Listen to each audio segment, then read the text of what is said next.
पश्चिम Asia संकट के बीच PM Modi की बैठक शुरू हो चुकी है। राज्यों के मुख्यमंत्रियों के साथ मंथन में जुटे हुए हैं PM Narendra Modi. Video conferencing के जरिए मुख्यमंत्रियों के साथ संवाद हो रहा है। पश्चिम एशिया संकट को लेकर राज्यों के साथ चर्चा हो रही है। तमाम राज्यों के मुख्यमंत्री मौके पर हैं, यानी कि कॉन्फ्रेंसिंग के जरिए जुड़े हुए हैं, जहां पर पीएम नरेंद्र मोदी चर्चा कर रहे हैं कि आने वाले वक्त में इन तमाम समस्याओं का समाधान आखिर कैसे होगा और अलग अलग प्रदेशों में इस वक्त तमाम व्यवस्थाएं आखिर किस तरीके की हैं, इस पर चर्चा लगातार जारी है। तो पश्चिम एशिया संकट के बीच पीएम नरेंद्र मोदी की बैठक शुरू हो चुकी है। राज्यों के मुख्यमंत्रियों के साथ मंथन में जुटे हुए हैं PM Narendra Modi. Video conferencing के जरिए मुख्यमंत्रियों के साथ संवाद हो रहा है। सबसे बड़ी बात कि जिन राज्यों में चुनाव हो रहे हैं उस राज्य के मुख्यमंत्री इस बैठक में शामिल नहीं हुए हैं, लेकिन पश्चिम एशिया के संकट को लेकर राज्यों के तमाम मुख्यमंत्रियों के साथ चर्चाएं हो रही हैं कि इन तमाम विकट परेशानियों से आखिर कैसे सुलझा जा सके, इन तमाम समस्याओं का समाधान कैसे हो सके और आने वाले वक्त में तमाम राज्यों में अब तक क्या कुछ व्यवस्थाएं हैं, इसको लेकर तमाम चर्चाएं हो रही हैं इस बैठक में। अब देखिए, पेट्रोल डीजल से एक्साइज ड्यूटी घटाने को लेकर एसोचैम के chief economic adviser SP Singh से बात की हमारे सहयोगी सैयद आमिर ने। सुनिए। एसपी शर्मा साहब इस समय हमारे साथ में मौजूद हैं, चीफ इकोनॉमिक एडवाइजर हैं एसोचैम में। सर, सबसे पहला सवाल तो ये है कि इसका असर कितना होगा? क्या जनता पर इसका कोई बोझ नहीं पड़ने जा रहा? देखिए, सरकार ने अभी तक जनता के ऊपर इसका कोई बोझ पड़ने नहीं दिया। भले ही जो क्रूड प्राइसेस थे वो 65-70 की रेंज में से 100 से ऊपर चले गए, लेकिन सरकार का यही प्रयास रहा कि इसका जो भार है जनता के ऊपर ना आए, क्योंकि हम बहुत तेज़ गति से आगे बढ़ने वाली अर्थव्यवस्था है। कंजम्पशन हमारी एक ग्रेट सपोर्ट है, जिससे कि हमारी ग्रोथ को काफ़ी अच्छा बढ़ावा मिलता है। तो सरकार के प्रयास से अभी जो सरकार ने ये कम किया है, जो एडिशनल एक्साइज ड्यूटीज़ कम की हैं, जो अभी आपने बताया कि 10 रुपये पेट्रोल के ऊपर 10 रुपये डीजल के ऊपर कम कर दी गई है, तो सरकार ने इस शॉक को खुद ही ऑब्जॉर्व किया है। खास करके जो ऑयल मार्केटिंग कंपनीज हैं उनके ऊपर ज़्यादा बोझ ना आए, इसलिए सरकार ने उनको भी राहत दी और काफ़ी समय से जो प्राइसेस हैं वो नहीं बढ़ाए। खास करके जब रशिया यूक्रेन युद्ध से लेकर अभी तक प्राइसेस नहीं बढ़े हैं। जो भी क्रूड में उथल पुथल हुई, क्रूड प्राइसेस कभी बहुत ऊपर जाते हैं, बहुत ही वॉलेटाइल रहते हैं, तो सरकार ने कभी भी उसको कंसिडर करके उसका इम्पैक्ट जनता के ऊपर नहीं आने दिया। तो ये एक बहुत बड़ी बात है। इससे एक तो इन्फ्लेशन कंट्रोल होगा। इन्फ्लेशन का जो हम देख रहे हैं कि इन्फ्लेशन के ऊपर बहुत बड़ा इम्पैक्ट आ सकता है, तो एक जरूर मिटिगेट करेगा। और दूसरा, जो हमारी ग्रोथ ट्रैजेक्टरी है, जो हम पिछले काफ़ी वर्षों से 7% से ऊपर ग्रो कर रहे हैं, वो मेंटेन रहेगी। भारत की भूमिका जो है और भारत का परसेंटेज जो है 7% के ऊपर है। इसको लेकर के प्रधानमंत्री नरेंद्र मोदी ने भी बाकायदा आपकी इस रिपोर्ट को सराहा और कहा कि इसको रिट्वीट करते हुए उन्होंने भी इस बात को माना है। क्या रिपोर्ट कहती? देखिए, इस रिपोर्ट में हमने आंकलन किया कि किस तरीके से जो ग्लोबल डेवलपमेंट्स हैं, जो ग्लोबल हेडविंड्स हैं, खास करके ये जो कॉन्फ्लिक्ट है, जो वेस्ट एशिया में वॉर हो रही है, ये किस तरीके से भारत को इम्पैक्ट कर सकती है। तो हमने देखा कि जो हमारी ग्रोथ स्टोरी है that is majorly supported by the consumption, और हमारा एक्सपोर्ट भी इंटैक्ट है। अभी तक जो अप्रैल से लेके फेब तक का जो डेटा है, we are growing at 6% on an average. तो एक्सपोर्ट इंटैक्ट है, डोमेस्टिक कंजम्पशन बहुत अच्छा है, मल्टी ईयर हाई पे है। अभी जो इकोनॉमिक सर्वे के मुताबिक जो 61.5% का जो हमारा डोमेस्टिक कंजम्पशन है वो काफ़ी सालों के उच्च स्तर पे है। तो आने वाले टाइम में संभावना ये है कि ये बरकरार रहेंगी चीज़ें, क्योंकि हमने बहुत ज़्यादा रिफॉर्म्स की हैं, GST रिफॉर्म्स की हैं, और अभी सरकार ने जो एक मेजर रिफॉर्म की, जो प्लग एंड प्ले की, जो इंडस्ट्री को एक बहुत बड़ा बढ़ावा देगी, जिससे कि जो इंडस्ट्रियल ग्रोथ है वो नेक्स्ट लेवल पे जाएगी। तो सब कुछ आंकलन के बाद हमने देखा कि हमारी ग्रोथ जो है अगले वर्ष में 2026-27 में 7% के ऊपर ही रहेगी। हम वो अपना ट्रेंड जो 7% के ऊपर का हमने गेन किया है पिछले काफ़ी वर्षों में, पर्टिकुलरली पोस्ट कोविड ईयर्स में, जो ऑन एन एवरेज हमारी ग्रोथ है वो 7% से ऊपर है। वीडियो जर्नलिस्ट राकेश रावत के साथ Syed Aamir Hussain, News Nation, Delhi. Honourable prime minister जी,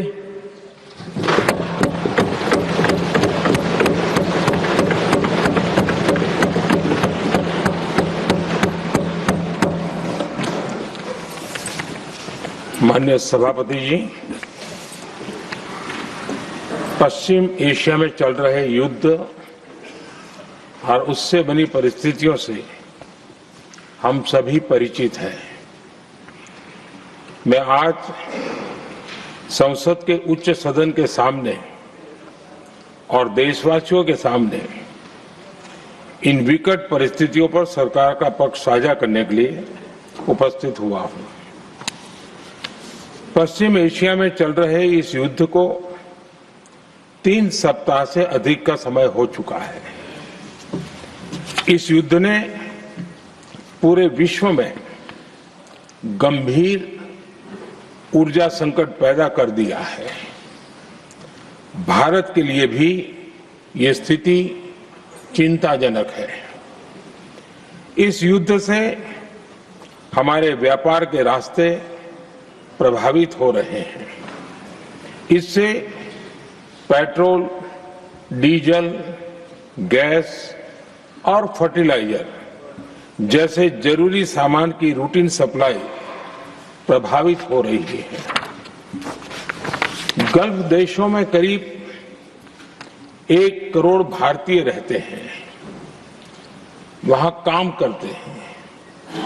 उनके जीवन और आजीविका की सुरक्षा भी भारत के लिए बहुत बड़ी चिंता है। होर्मुज स्ट्रेट में दुनिया के अनेक जहाज फंसे हैं। उनमें बहुत बड़ी संख्या में भारतीय क्रू मेंबर्स हैं। ये भी भारत के लिए एक बड़ी चिंता का विषय है। ऐसी विकट परिस्थिति में आवश्यक है कि भारत की संसद के इस उच्च सदन से शांति और संवाद की एकजुट आवाज पूरे विश्व में जाए।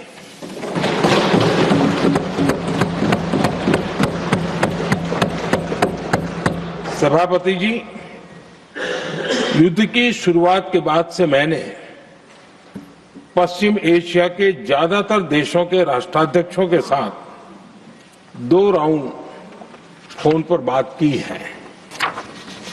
हम गल्फ के सभी देशों के साथ लगातार संपर्क में हैं। हम ईरान, इजराइल और अमेरिका के साथ भी संपर्क में हैं। हमारा लक्ष्य डायलॉग और डिप्लोमेसी के माध्यम से क्षेत्र में शांति की बहाली का है।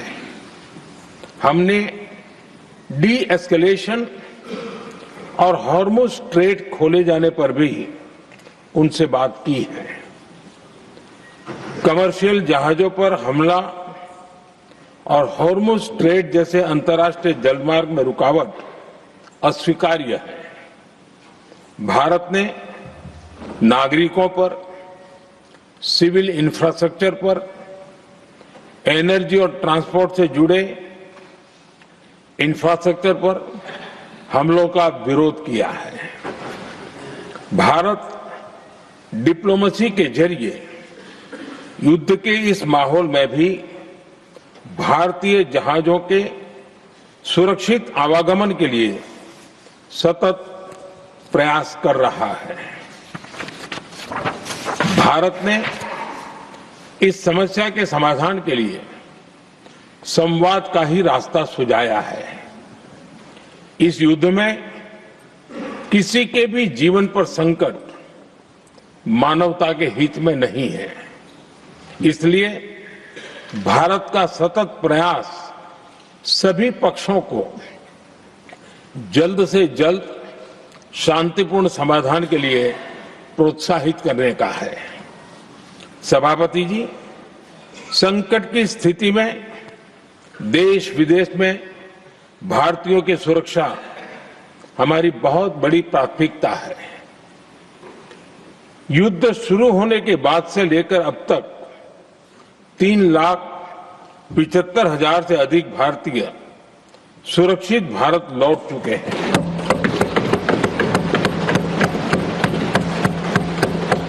ईरान से ही अभी तक 1,000 से अधिक भारतीय सुरक्षित वापस लौटे हैं। इनमें 700 से अधिक मेडिकल की पढ़ाई करने वाले युवा हैं। हमारी सरकार संकट के इस समय में पूरी संवेदनशीलता से काम कर रही है। सभी देशों ने वहां मौजूद भारतीयों की सुरक्षा का पूरा आश्वासन दिया है। हालांकि ये बहुत दुखद है कि हमलों के कारण कुछ भारतीयों की मृत्यु हुई है और कुछ घायल भी हुए हैं। ऐसे मुश्किल हालात में परिवारजनों को आवश्यक मदद दी जा रही है। जो घायल हैं, उनका बेहतर इलाज सुनिश्चित कराया जा रहा है। सभापति जी, होर्मुज स्ट्रेट विश्व व्यापार के सबसे बड़े रूट्स में से एक है। विशेष तौर पर कच्चे तेल, गैस और फर्टिलाइजर से जुड़ा परिवहन इस क्षेत्र से बहुत बड़ी मात्रा में होता है। युद्ध के बाद से ही होर्मुज स्ट्रेट में जहाजों का आना जाना बहुत चुनौतीपूर्ण हो गया है, लेकिन विपरीत परिस्थितियों के बावजूद हमारी सरकार ने संवाद से, कूटनीति के माध्यम से रास्ते बनाने का प्रयास किया है। प्रयास ये है कि जहां से भी संभव हो वहां से तेल और गैस की सप्लाई भारत पहुंचे। ऐसी हर कोशिश के नतीजे भी देश देख रहा है।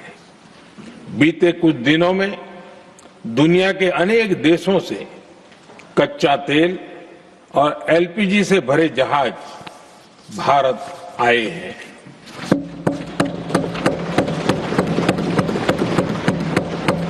इस दिशा में हमारे प्रयास आने वाले दिनों में भी जारी रहेंगे। सभापति जी, भारत का प्रयास है कि तेल हो, गैस हो, फर्टिलाइजर हो, ऐसे हर जरूरी सामान से जुड़े जहाज भारत तक सुरक्षित पहुंचे। लेकिन इस युद्ध से बनी वैश्विक परिस्थितियां अगर लंबे समय तक बनी रहती है तो गंभीर दुष्परिणाम तय है। इसलिए भारत ने अपनी रेजिलियंस बढ़ाने के लिए जो भी प्रयास बीते वर्षों में किए हैं, उनको और गति दे रहा है। सभापति जी, कोई भी संकट हो, वो हमारे हौसलों और हमारे प्रयास दोनों की परीक्षा लेता है। देश ऐसे संकटों का बेहतर तरीके से सामना कर सके, इसके लिए बीते 11 वर्षों में निरंतर निर्णय लिए गए हैं। एनर्जी इंपोर्ट का डाइवर्सिफिकेशन ऐसे ही प्रयासों का हिस्सा है। पहले क्रूड ऑयल, एलएनजी, एलपीजी ऐसी एनर्जी जरूरतों के लिए 27 देशों से इंपोर्ट किया जाता था। वहीं आज भारत 41 देशों से एनर्जी इंपोर्ट करता है। बीते दशक में भारत ने संकट के ऐसे ही समय के लिए कच्चे तेल के भंडारण को भी प्राथमिकता दी है। हमारी तेल कंपनियां संकट के समय के लिए काफी मात्रा में पेट्रोल और डीजल का भंडार रखती है। बीते 11 वर्षों में 53 लाख मीट्रिक टन से अधिक का स्ट्रेटेजिक पेट्रोलियम रिजर्व भी डेवलप किया गया है और 65 लाख मीट्रिक टन से अधिक के रिजर्व की व्यवस्था पर देश काम कर रहा है। साथ ही बीते दशक में भारत की रिफाइनिंग कैपेसिटी भी अच्छी खासी बढ़ाई गई है। मैं आपके माध्यम से सदन को और देश को ये आश्वासन देना चाहता हूं कि भारत के पास क्रूड ऑयल के पर्याप्त स्टोरेज के और निरंतर सप्लाई की व्यवस्थाएं हैं। सभापति जी, हमारी सरकार की कोशिश है कि ईंधन के किसी एक ही स्रोत पर ज्यादा निर्भरता न रहे। सरकार घरेलू गैस सप्लाई में एलपीजी के अलावा पीएनजी पर भी बल दे रही है। बीते दशक में देश में पीएनजी कनेक्शन पर अभूतपूर्व काम हुआ है। बीते दिनों में इस काम को और तेज किया गया है। साथ ही एलपीजी के घरेलू उत्पादन को भी बड़े पैमाने पर बढ़ाने का प्रयास किया जा रहा है। सभापति जी, बीते वर्षों में सरकार का निरंतर प्रयास रहा है कि हर सेक्टर में दूसरे देशों पर निर्भरता कम से कम हो, हम ज्यादा से ज्यादा आत्मनिर्भर हो, यही एकमात्र विकल्प है। जैसे भारत का 90% से अधिक ट्रेड विदेशी जहाजों पर होता है, ये स्थिति किसी भी वैश्विक संकट में भारत की स्थिति को और भी गंभीर बना देती है। इसलिए सरकार ने मेड इन इंडिया जहाज बनाने के लिए करीब 70,000 करोड़ रुपए का अभियान शुरू किया। भारत आज ship building, ship breaking, maintenance and overhauling ऐसी हर सुविधा के निर्माण पर तेज गति से काम कर रहा है। भारत अपने डिफेंस सेक्टर को भी अधिक रेजिलिएंट बना रहा है। बीते दशक में किए गए प्रयासों से भारत आज अपनी जरूरत के अधिकांश हथियार भारत में ही बना रहा है। एक समय था जब भारत अपने जीवन रक्षक दवाओं के कच्चे माल यानी एपीआई के लिए भी दूसरे देशों पर बहुत अधिक निर्भर था। बीते वर्षों में देश ने भारत में ही एपीआई इकोसिस्टम बनाने के लिए अनेक प्रयास किए हैं। इसी प्रकार रेयर अर्थ मिनरल्स में विदेशी निर्भरता को कम करने के लिए भी बड़े कदम उठाए जा रहे हैं।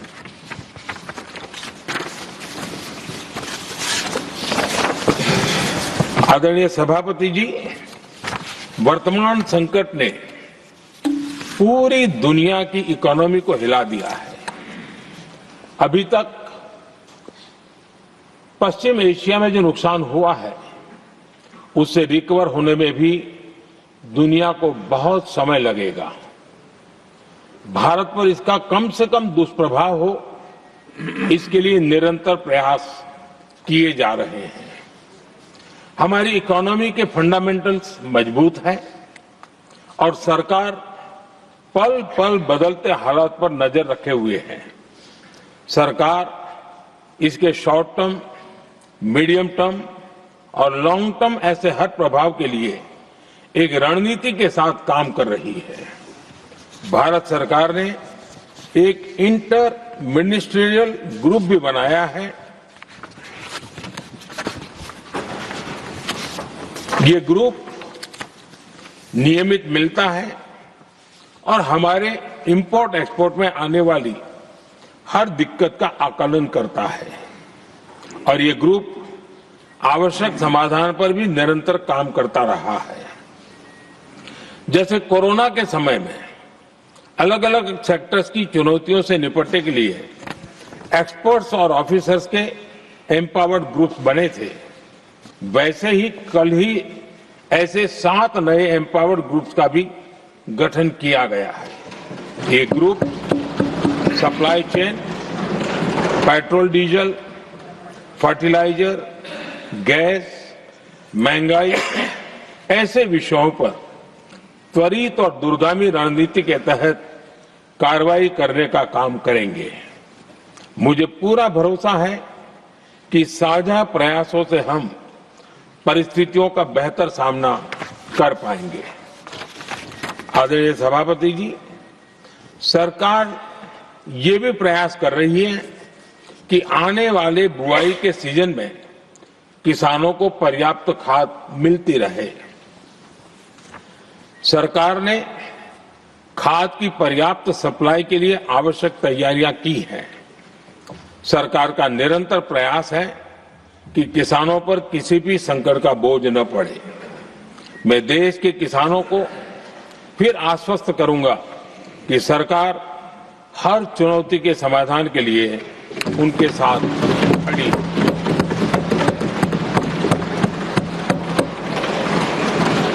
आदरणीय सभापति जी, ये राज्यों का सदन है। आने वाले समय में ये संकट हमारे देश की बड़ी परीक्षा लेने वाला है और इस परीक्षा में सफलता के लिए राज्यों का सहयोग बहुत आवश्यक है। इसलिए इस सदन के माध्यम से मैं देश के सभी राज्यों की सरकारों से भी कुछ आग्रह करना चाहता हूं। संकट के समय गरीबों पर, श्रमिकों पर, प्रवासी साथियों पर बहुत बुरा असर पड़ता है। इसलिए पीएम गरीब कल्याण अन्न योजना का लाभ समय पर मिलता रहे, ये सुनिश्चित करना होगा। जहां प्रवासी श्रमिक साथी काम करते हैं, उनकी परेशानियों को दूर करने के लिए प्रोएक्टिव कदम उठाए जाएं। ऐसी स्थितियों पर नजर रखने के लिए राज्य सरकारें विशेष व्यवस्थाएं करें तो इससे काफी सुविधा होगी। राज्य सरकारों को एक और चुनौती पर भी बहुत अधिक ध्यान देना होगा।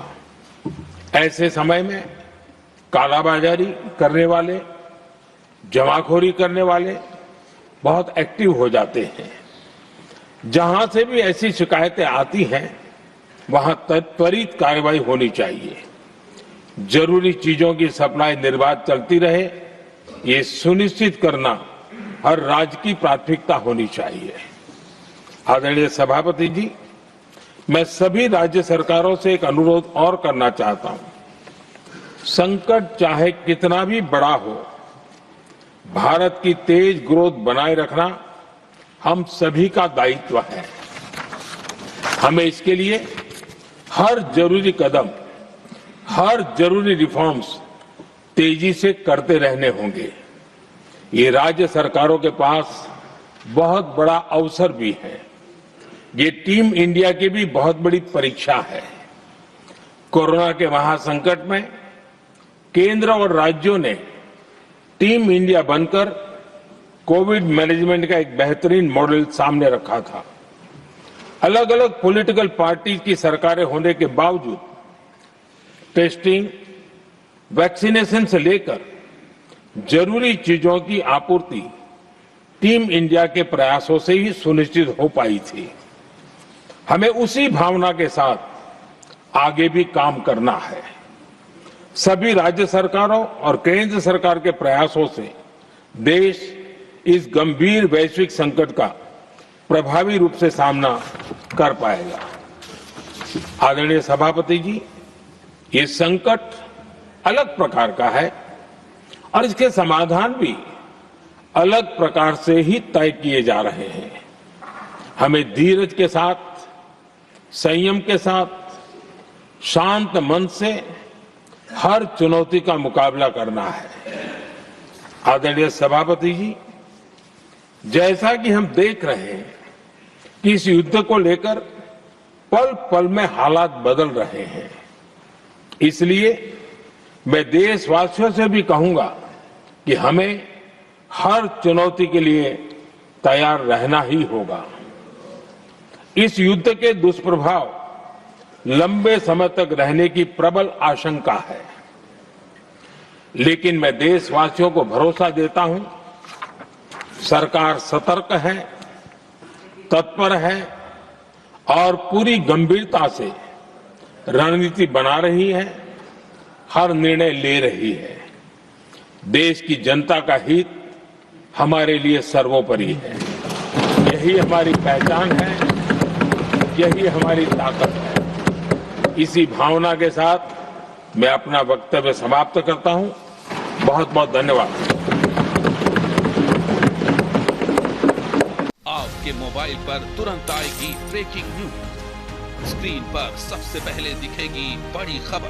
देश दुनिया की हर खबर एक जगह। अब आपके मोबाइल पर तुरंत फटाफट इंस्टॉल कीजिए न्यूज नेशन ऐप और रखिए खुद को अपडेट।